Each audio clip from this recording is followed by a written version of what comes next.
Welcome दोस्तों, हमारे YouTube channel famous stories पर आपका स्वागत है। आज हम आपको एक वायरल नागमणि की कहानी बताने जा रहे हैं। दोस्तों, पूरी दुनिया के करोड़ों लोगों ने फिल्म नगीना, नागमणि और नाग से संबंधित अनेक फिल्में देखी होंगी और हर कोई इच्छाधारी नाग और नागिन के साथ ही नागमणि के संदर्भ में भी जरूर जानता है। लेकिन यह जानकारी सिर्फ कहानियों के माध्यम से काल्पनिक ही मानी जाती है, लेकिन वास्तव में यह अद्भुत, आश्चर्यजनक, अकल्पनीय सच को अपनी जीती जाती आंखों से गोंदिया जिले के रावणवाड़ी पुलिस थाना अंतर्गत दो युवाओं ने देखा है। तथा न सिर्फ इन दोनों को नाग और नागमणि के दर्शन हुए, बल्कि इन्होंने नाग और नागमणि की वो तस्वीरें भी अपने मोबाइल में कैद की, जिससे कि अब लोगों को यह यकीन करना ही होगा कि वास्तव में ईश्वर के बनाए संसार में चमत्कारों की कमी नहीं है। और दुनिया के बड़े चमत्कारों में से एक सच यह भी है कि वास्तव में नाग के अंदर वो दिव्य शक्ति भी होती है, जिसमें वह अपने अंदर नागमणि को समाये रखता है और समय आने पर नागमणि को अपने शरीर से बाहर कर अपने शरीर में वापस भी ले सकता है।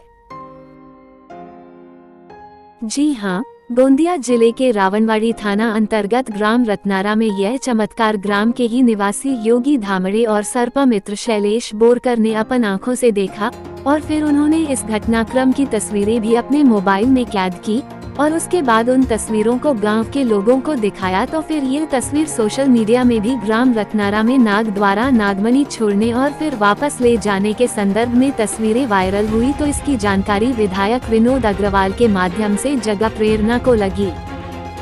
विधायक विनोद अग्रवाल ने फिर प्रत्यक्षदर्शी योगी धामड़े का मोबाइल नंबर हमें दिया, जिसके बाद योगी धामड़े ने जगह प्रेरणा न्यूज को पूरे घटनाक्रम की जानकारी दी।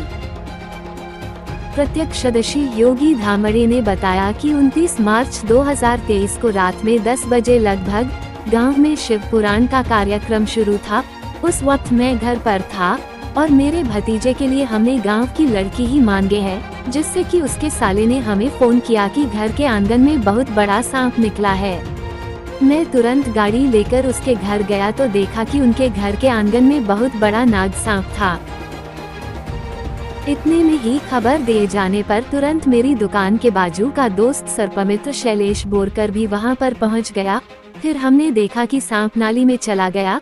नाली में से सर्पमित्र शैलेश बोरकर ने अपनी सांप पकड़ने की छड़ से सांप को बाहर निकाला। उसके बाद एक भरनी में उस सांप को कैद किया। उस सांप का वजन कम से कम 10 से 11 किलो का था। इतने भारी सांप को कैद करने के बाद हम दोनों उसे आधा किलोमीटर दूर पर लेकर गांव के बाहर की ओर पहुंचे और यहां पर रात में सड़क किनारे हमने सांप को छोड़ दिया।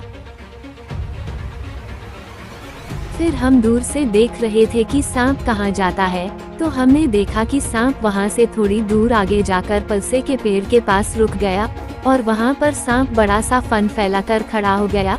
हमने उस पर 2 व्हीलर की लाइट मारे तो इतने में ही हमने क्या देखा कि सांप ने अपने शरीर से सफेद वाला नागमणि निकाला।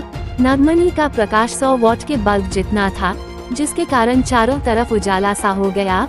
हम देखकर आश्चर्यचकित हो गए और घबरा भी गए, लेकिन फिर भी हम वहीं खड़े रहे। हमने देखा कि थोड़ी देर बाद उस नाग ने नागमणि को 4 फीट दूर तक छोड़ दिया और उस स्थान से आगे बढ़ गया। हम सब देख रहे थे, समझ में नहीं आ रहा था क्या करें, लेकिन हम जगह से हिले नहीं। फिर हमने देखा कि लगभग 5 से 10 मिनट में नाग वापस नागमणि के पास आया और उसने उस नागमणि को अपने शरीर से ढक लिया। वो नागमणि पर बैठ गया, लेकिन फिर भी प्रकाश नजर आ रहा था। इसके बाद नाग ने उस मणि को अपने शरीर में वापस धारण कर लिया और वह वहां से चला गया। यह अद्भुत और चमत्कारी नजारा हमने देखा और कुछ फोटो भी खींची, लेकिन घबराहट में वीडियो बनाने का ध्यान नहीं रहा। इस दौरान रात्रि में शिव पुराण में भी वही नागमणि की कथा चल रही थी। योगी धामड़े ने यह भी बताया कि हम घबराहट में पसीना पसीना हो चुके थे। फिर हम वापस घर गए, इसलिए सुबह गांव के कुछ लोगों को हमने पूरी घटना की जानकारी दी। अनेक लोगों ने यह भी कहा कि यह इच्छाधारी नाग भी हो सकता है, क्योंकि नागमणि इच्छाधारी नाग के पास ही होती है। और उसके बाद वह तस्वीरें लोगों ने विभिन्न व्हाट्सएप ग्रुप में वायरल भी कर दी, जिसके बाद चारों तरफ खबर फैल गई। बाद में अंधश्रद्धा को बढ़ावा देने वाली वह नागमणि की कहानी अफवाह निकली। गोंदिया बताए गए जानकारी के अनुसार रत्नारा में शिव पुराण कथा शुरू थी। उस दौरान किसी के घर में सांप निकला, उसे पकड़कर खेतों में छोड़ा गया था। उस जगह ग्लास का टुकड़ा गिरा हुआ था, उस पर टॉर्च मारने से वह चमक रहा था। उसी को देखकर उन दोनों को ऐसी मनगढ़ंत कहानी बनाने की आइडिया सूझी और यह सोशल मीडिया पर वायरल होती गई, जिससे बाकी सब सर्प मित्रों में खलबल मची और उन्होंने जब योगी धामदेव व शैलेश बोरकर को फोन पर बहुत बार कांटेक्ट किया गया तब उनका फोन बंद था।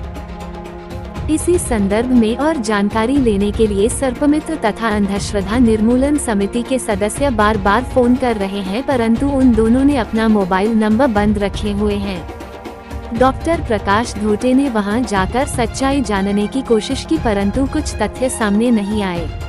अब उन्हें गांव के लोग खोज रहे हैं, ऐसा डॉक्टर प्रकाश धोटे ने बताया, जिसके कारण यह घटना अंधश्रद्धा को बढ़ावा देने वाली लग रही थी और अंधश्रद्धा को बढ़ावा देना नियम कानून के खिलाफ है, गुनाह है।